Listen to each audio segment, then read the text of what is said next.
मैं पहले चिंतापुर नाम के एक गांव में विवेक नाम का एक युवक अपने पिता के साथ रहता था। उसका नाम भले ही विवेक था, लेकिन विवेकता से व्यवहार करने नहीं आता था। मंदबुद्धि की तरह व्यवहार करता। हमारा विवाह कब होगा? तुम इतना श्रम करते हो, लेकिन तुम्हारे हाथ एक आना भी नहीं है। विवाह के बाद तो सुखी जीवन व्यतीत करने के लिए पैसों की जरूरत होगी। हाँ, लकड़ी काट कर जो पैसे मिलते हैं और दूध बेचकर जो पैसे मिलते हैं वो मैं अपने पिता को दे देता हूँ। उनसे मैं थोड़े से पैसे मांग लूंगा। पैसे मिलते ही हम दोनों शादी कर लेंगे। उसके बाद एक छोटा सा घर ले लेंगे हम दोनों। तुम्हारे पिताजी कभी पैसे देते ही नहीं। तुमने कई बार मांगा उनसे, पर उन्होंने कभी पैसे दिए? अगर मैं उनसे पैसे मांगता हूँ तो वो मुझसे कहेंगे कि मैं नशे में उड़ा दूंगा, लेकिन शादी की बात कह कर लूंगा तो वो मुझे जरूर पैसे दे देंगे। ठीक है, मैं भगवान से प्रार्थना करूंगी कि हमारी शादी जल्दी हो। इस तरह विवेक अपने पिता के सामने रजनी से विवाह की इच्छा जताता है। क्या बात है, शादी विवाह की बातें करते हो? तुम कहाँ से आए हो? मैं तुम्हें एक मंदिर के पास से लाकर पाल पहुँच रहा हूँ। अब मुझे छोड़कर तुम शादी करना चाहते हो? अगले 10 साल तक इस बारे में सोचना भी मत। मैं ये नहीं होने दूंगा। तुम अपनी जिंदगी में जो भी करोगे वो मुझे पूछ कर करना, समझ गए? है बड़े तुम शादी करने वाले, मैं जो कह रहा हूँ सुनाई दे रहा ना? बोलो। अगर 10 साल तक इंतजार किया तो राशि किसी और से शादी कर लेगी। आप मुझे थोड़े से पैसे दे दीजिए, ये पैसे मैं आपको जल्द ही वापस कर दूंगा। कृपया मना मत कीजिएगा। आप मेरे असली पिता तो नहीं है, लेकिन मैं आपको ही अपना असली पिता मानता हूँ। क्या बात है, तुम हमेशा बड़ी बड़ी बातें करते रहते हो। वो लड़की तुम्हें सिखा कर बेचती है ना तो पैसे ना कुछ और। अब तुम मेरे घर में भी नहीं रह सकते हो, जाओ। मैंने इतने दिनों से आपके एक बेटे की तरह सेवा की है, लेकिन आप ऐसा कह रहे हैं, मुझे बहुत दुख हो रहा है। अगर तुम नहीं रहते तो एक बैल ले आता हूँ, वह सब काम करेगा। तुम जाओ यहाँ से, जाओ। यूं घर से बेघर निराश होकर विवेक सीधे रजनी के पास जाता है। मुझे पता था कि ऐसा ही कहेंगे वो। मुझे लगता है उन्होंने कभी तुम्हें अपना बेटा ही नहीं माना। मुझे भी ये बात पता है, लेकिन ये वही है जिसने मुझे जिंदा रखा और अच्छी तरह से पाला। खैर, अब पिता के बारे में छोड़ ही दो। हमारी शादी जरूर होगी, तुम देखना, लेकिन मुझे कम से कम 1 साल का वक्त लगेगा। पहले मैं एक काम करूंगा, फिर मैं पैसे इकट्ठे करूंगा, उसके बाद हम दोनों शादी कर लेंगे। मैं बस 1 साल तक इंतजार करूंगी तुम्हारा। जल्दी आना, और हाँ, ध्यान रखना कि लोग तुम्हें ठग ना ले। सोच समझकर और बुद्धि से काम लेना। हर कोई बस तुम्हें ठगना ही चाहता, कोई भी तुम्हारी सहायता तो करना नहीं चाहता। ध्यान रखना। यूं रजनी से कहकर विवेक एक जंगल के रास्ते अपने सफर पर निकल जाता है। सामने से एक वृद्धा लकड़ियां सर पर ढोते हुए आ रही थी। इस वृद्ध महिला को देखो तो जरा, इतनी उम्र होने के बाद भी इतनी भारी लकड़ियां अपने सर पर लेकर जा रही है। अच्छा सुनिए जरा, देखिए अम्मा, आपको इतनी मेहनत करने की कोई जरूरत नहीं है। लाइए, ये लकड़ियां मुझे दे दीजिए, मैं आपके घर तक पहुंचा दूंगा। ये तो मेरा रोज का काम है, पर आज तबीयत कुछ ठीक नहीं है। तुम मुझे सही समय पर मिल गए बेटा, ये लो। अच्छा अम्मा, आपके पास कोई दूसरा काम नहीं है क्या? क्या आपके बच्चों में से कोई इस काम को नहीं कर सकता? मेरा अपना कोई नहीं है बेटा, अकेली रहती हूँ मैं। छोटे मोटे काम करके किसी तरह अपना गुजारा कर रही हूँ मैं। थोड़ी सी जमा पूंजी तो है, लेकिन बिना काम किए ऐसे ही अगर मैं बैठी रही तो बीमार हो जाऊंगी, इसलिए करती रहती हूँ। आप अपने स्वास्थ्य का ध्यान रखते हुए काम कर रही हो, ये देखकर मुझे हैरानी हो रही है। आप सच में सही कह रही है, काम नहीं करने से स्वास्थ्य खराब हो जाता है। आपसे मिलकर मुझे बहुत अच्छा लगा। ठीक है, क्या ये आपका घर है? मैं लकड़ियाँ यहीं रख देता हूँ। अच्छा ठीक है बेटा, ये लो 2 आने तुम रख लो, तुम्हारे किसी काम आ जाएंगे। मैंने आपकी मदद इस उम्मीद से नहीं की थी कि मुझे कुछ ना कुछ मिलेगा। आपके काम में मदद करने के लिए बस मैंने ये किया है। वो बक्सा पास में ही रखिए, अब मैं बस निकल रहा हूँ। वैसे इतना मजबूत गधा छोड़कर आप खुद लकड़ियाँ लाने के लिए क्यों गई थी, बताइए? अरे वो तुम्हें बाद में समझ आएगा। तुम बताओ, तुम्हें इस जंगल को पार करके जाना कहाँ है? मैं तो कुछ काम की तलाश में जा रहा था। जल्द ही मेरी शादी होने वाली है, इस बीच मुझे थोड़े से पैसे कमाने होंगे। वो बुढ़िया को सारी घटना बताता है। जीवन में कोई ऐसी घटना घट जाए तभी जीने का मर्म समझ आता है। ठीक है, विवाह होने से पहले कुछ पैसे जमा करना अच्छी बात है।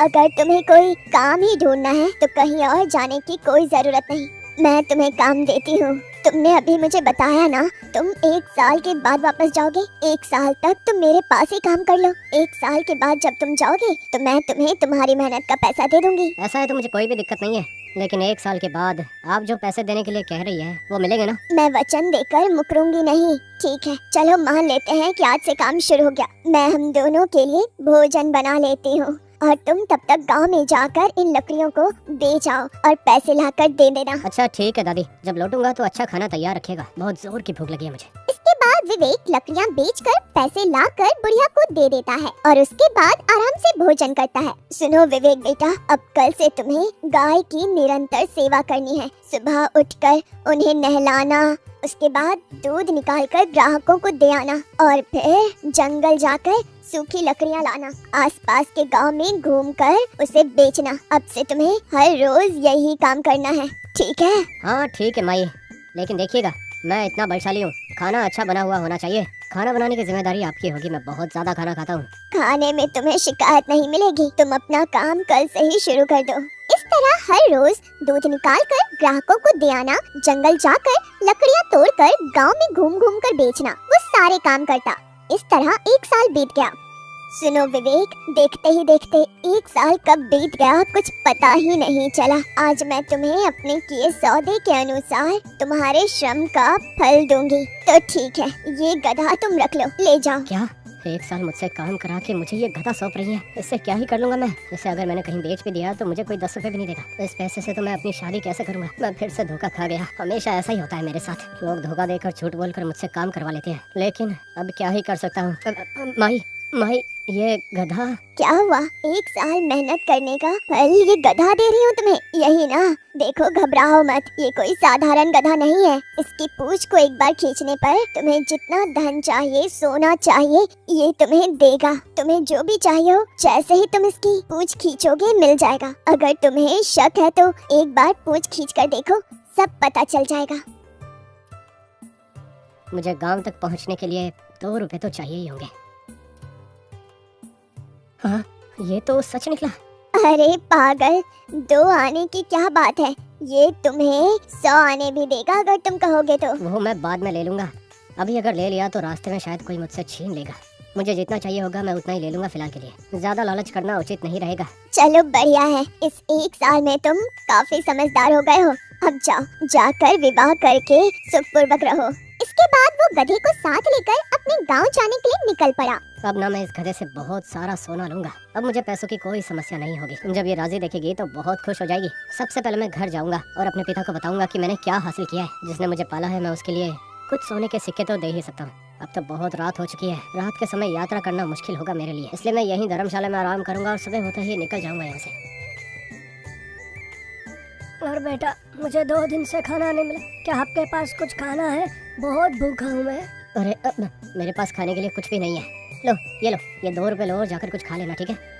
बहुत बहुत शुक्रिया। इसके बाद उस भिखारी को 2 आने देकर विवेक धर्मशाला में रुकने के लिए चला जाता है।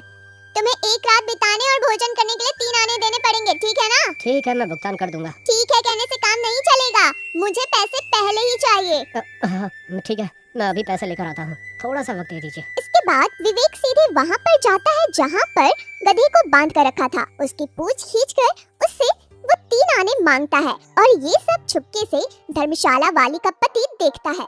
ओह, क्या ये गधे की पूंछ खींचने पर इसे पैसे मिलते हैं? इसके अंदर जाकर मैं देखता हूँ जरा।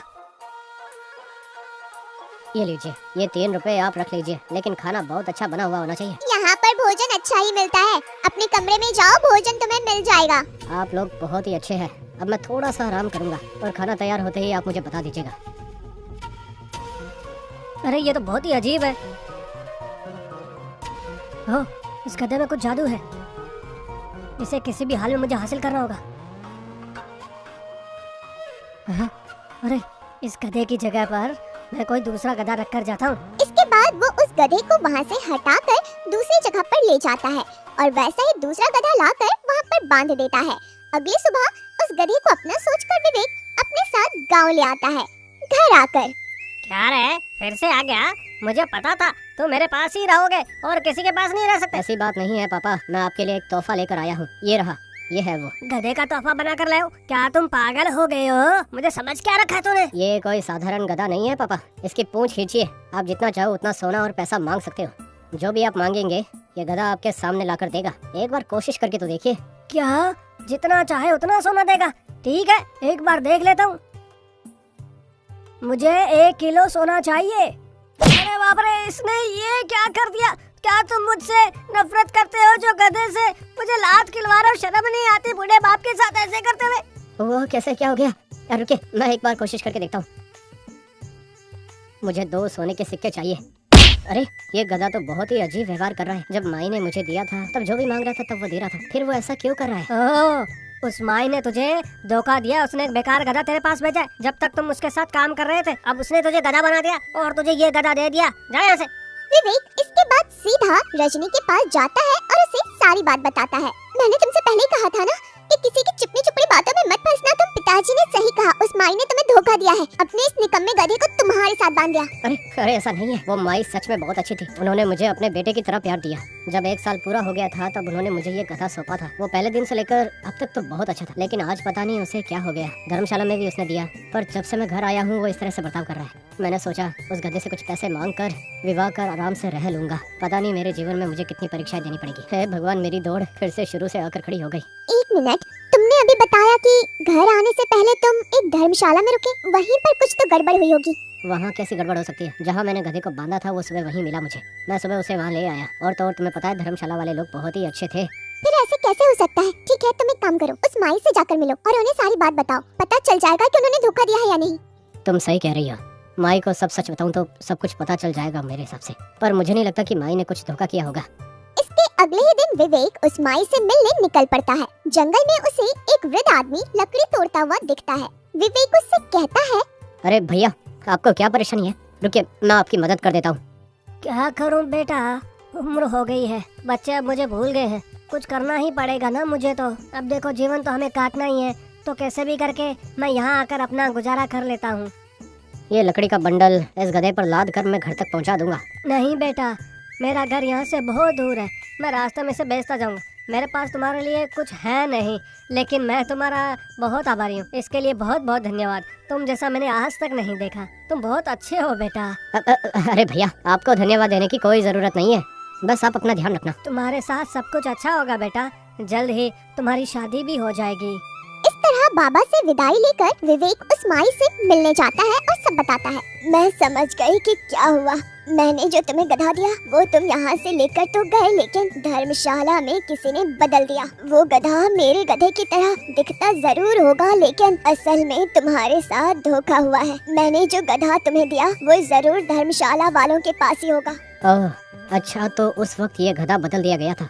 तो आप बताइए मुझे अब क्या करना चाहिए इस वक्त? तुम जितना सोच रहे हो ये उतना आसान नहीं है। वो लोग बहुत ही ज्यादा बलवान हैं, तुम अकेले नहीं कर पाओगे। हाँ, लेकिन मेरे पास एक उपाय है। मुझे आपकी मदद चाहिए, मुझे अपना गधा वापस चाहिए। मैं तुम्हें ऐसे ही उपाय नहीं बता सकती हूँ। उसके लिए तुम्हें मेरे पास 6 महीने काम करने पड़ेंगे।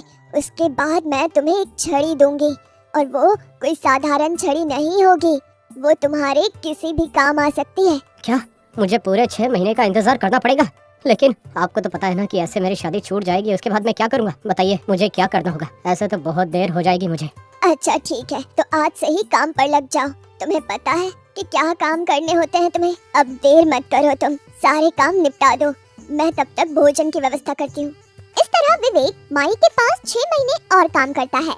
उसके काम के आखिरी दिन, विवेक ये लो, यही वो छड़ी है। इसे तुम जो भी आदेश दोगे ये वो सारे काम कर देगी। इस छड़ी से कहकर तुम उस व्यक्ति की पिटाई करवा सकते हो। तुम हमेशा से ही अपने काम में ईमानदार रहे हो, बड़ों की आदर करते हो, उनके काम में मदद करते हो। रास्ते में भी एक वृद्ध की सहायता की थी। उसी वृद्ध से मुझे तुम्हारी उदारता का पता चला।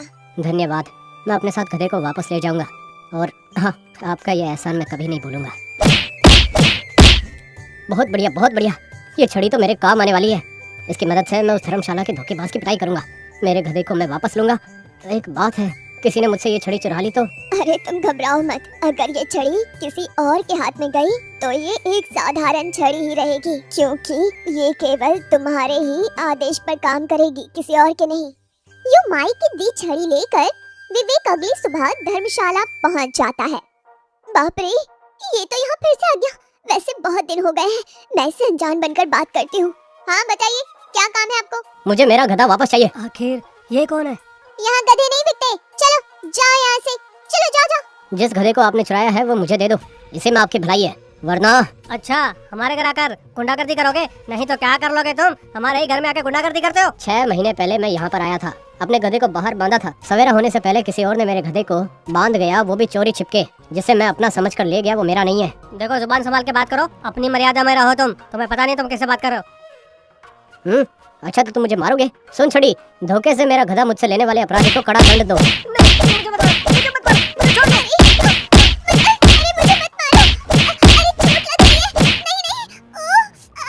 तुम्हें तभी छोड़ूंगा मैं जब तुम मुझे मेरा गधा वापस लौटाओगे। इस छड़ी को जब तक मैं आदेश नहीं दूंगा तब तक ये रुकेगी नहीं। इसकी मार से तुम तो मारे भी जा सकते हो। मैं तुम्हारा गधा सीधा कर देता हूँ, उसे लेके जाओ। फिर वो दोनों गधा विवेक को लौटा देते हैं। गधा को लेकर वो रजनी के पास जाता है। उस गधे से ढेर सारा धन और सोना उगलवा कर वो रजनी से विवाह कर लेता है और सुखपूर्वक जीवन यापन करने लगता है।